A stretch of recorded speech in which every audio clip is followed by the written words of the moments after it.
Tom Hanks, welcome to the program. Good to be here, Sarah. Thank you.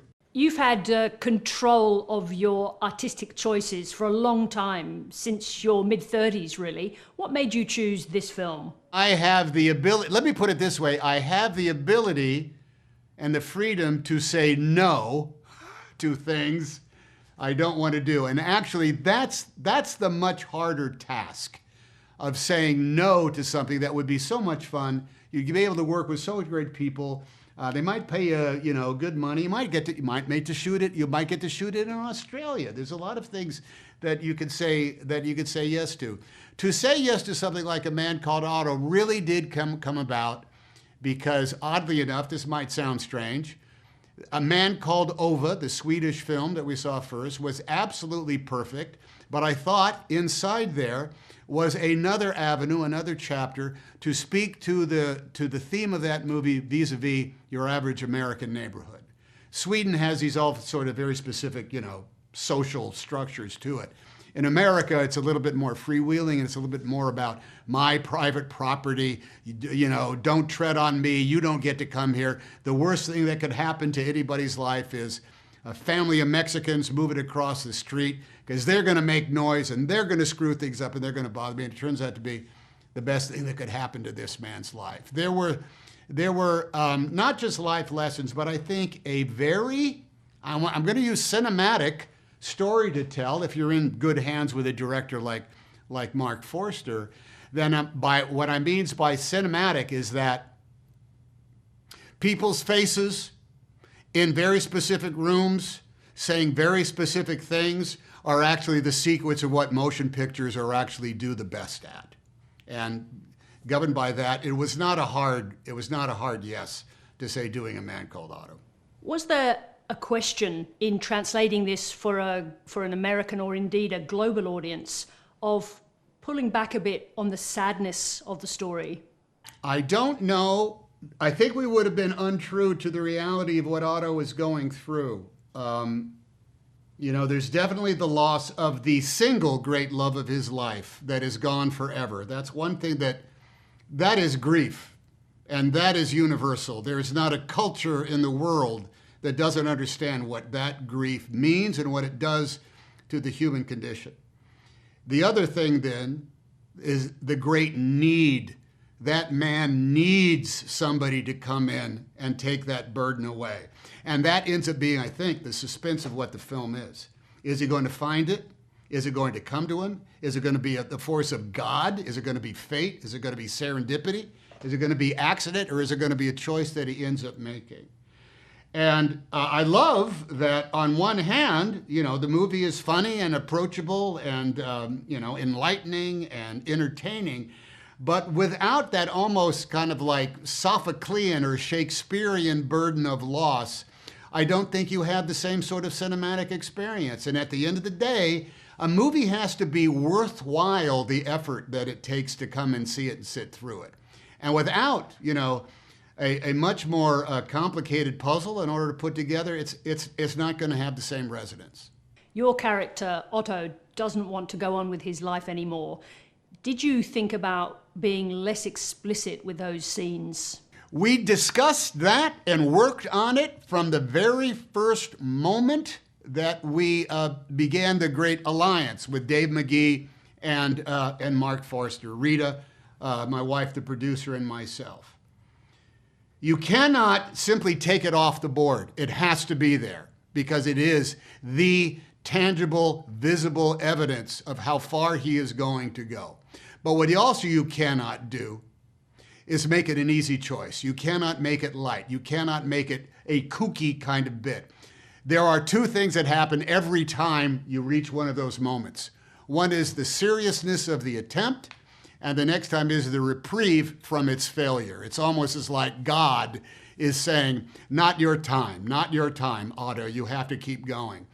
And it's a gossamer, it's a gossamer balance, because a small Swedish movie can deal with it with a Swedish sensibility in a different way than a broad-based, big-time, major studio motion picture is going to deal with the same thematic and physical, visible subject matter. There's no really right way or wrong way to do it, but there is the balance that goes to it that is totally proportional. And if it doesn't match both the accessibility, the expectations the audience comes to it, and the necessity for it in the story, we would have really screwed that up. And so at the end of the day, we just have to have faith is that just enough. It was always like just enough. Is it too much? Is it too little? We got to have it be just enough. Who did you trust with the decision that it was the right call to cast your own son, Truman, as your younger self? That was totally a combination between Mark Forster and Truman. I was ambivalent about it. I didn't have the only plus to it that I said to everybody is, well, we're dead ringers for each other, you know. Me at 26 and Truman at 20. The only difference is he's better looking and he's taller. But other than that, we look like the same person. The desire of Mark in order to have it really, they ended up talking quite a bit. And I told him, I said, look, on one hand, it's the family business, you know.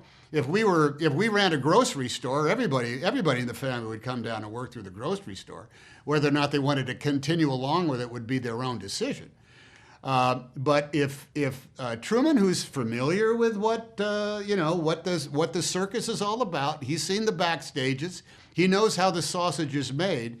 He also knows how good it can be and also how it can go wrong. The union between he and Mark really is the thing that made it work. Both his mother and I both said, what do you want to do? What do you want to do? And that they worked that out between the two of them. You tell a story about yourself. You're in your 30s, already an established Hollywood star. You thought you were entitled to watch the daily rushes. The director in that case sent you packing. Now you are an established producer. Do you watch your own dailies? The only way I would go to watch dailies is if I'm not in the movie. No, I don't, because it ends up being a completely artificial. There's no objectivity in it. It ends up being totally subjective. I don't know if what I'm doing is any good, in which case I don't want to waste that time to tell you the truth, because if I see it and I hate it, I know that someone is going to make it better, and if I see it and I love it, I know that I only like it because I think I look good in it. I don't know if I do anything right in it. It's a completely subjective process. And I don't even want to hear about them. I don't trust anybody that says, wow, the dailies were fantastic, because that's never the case. You can say the dailies were in focus.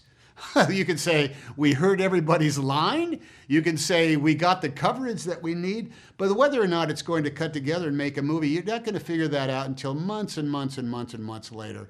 I got other things to do. The world seems to agree that there is something about Tom Hanks, and a lot of that resides in your countenance, in your physiognomy. So how do you make each performance distinct when your face is so recognizable? Well, first of all, you don't discount the countenance. You can't pretend that it's not there. It is. Even if you're buried under 5 hours of makeup, it's still there, because everybody knows at some point, everybody figures it out. So use that to some degree of advantage. Carry that into it, but then surprise people with the direction that you go. I think, and I will say that it looks as though The Man Called Otto wears very basic clothes, and he does. The decision that went into all of those clothes, it went on and on and on. I can give you oceans of logical arguments about the pants, about the jackets, about the shoes, about the reading glasses. They all have to come from a very, very specific place. Because if they're just clothes that don't have any logic behind them, you'll say, for example, you might notice that all of Otto's clothes are too big for him. They don't fit him anymore. Why? Well, there's a reason they don't fit him anymore. Because he's lost weight out of the grieving process. He's not eating the same thing he had. So he used to be 2 sizes bigger than he is right now. That little thing right there, maybe you notice it, maybe you don't, but I carried it around in my pocket every day when I came in and got work. His wedding ring is very loose on his finger. It hasn't always been very loose on his finger. So those tiny things end up being, they take Let's use the word countenance like it's a bottleable, product. But it takes it and it alters it and it starts steering it into a different direction that is just different enough. I want to ask you a question about acting. You've been involved in some of the best television series ever made in this golden era as a producer, writer, director, but very little as an actor. Given the scope for character development, why not more acting in television? I will tell you, because of time. To take on 10 parts of or a miniseries that might go on forever, it devours your year, quite frankly. And I have other desires, artistic desires and yearnings.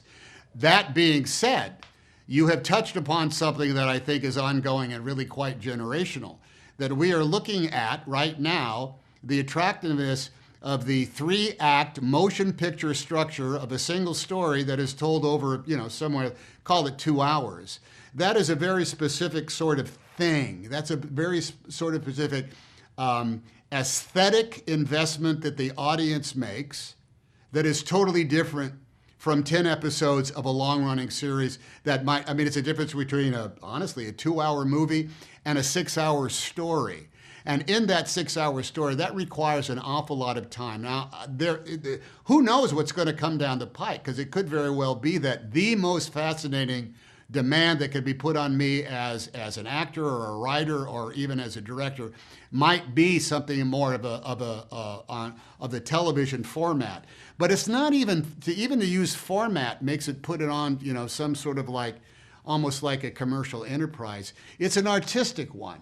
And there are stories that I've been responsible for as a producer that do require 10 hours of telling. Otherwise, you're doing the theme and the story and the characters a disservice. So right now, I've just got enough of these 3-act motion picture structures that are telling everything that I want to in this format. But honestly, we'll see what happens, and we'll see what Vox Populi is going to have to say about it. I know for a fact that I've seen series that have gone on for 5 years that are not just, I'll just say they are the equal to any motion picture I've ever seen. And because they require more time, and in some cases appointment viewing, and so along with that comes the anticipation of what may or may not happen, you could say that they're more attractive than saying, well, let's watch a movie tonight. That's just the fact, and that's the art form as it's in flux right now. Can I just ask a closing question? Bring that closing question on. The television that you're involved in is based in non-fiction. Is it the boundaries of non-fiction that appeals to you? I love that you use the boundaries of nonfiction, because I think it is a sin to make that up. I think the great, almost one-of-a-kind struggle and challenge is to figure out how to make what really happened as exciting as anything that you could possibly make up. Because here's the truth. It doesn't matter what era it takes place in. The human condition is unchanged.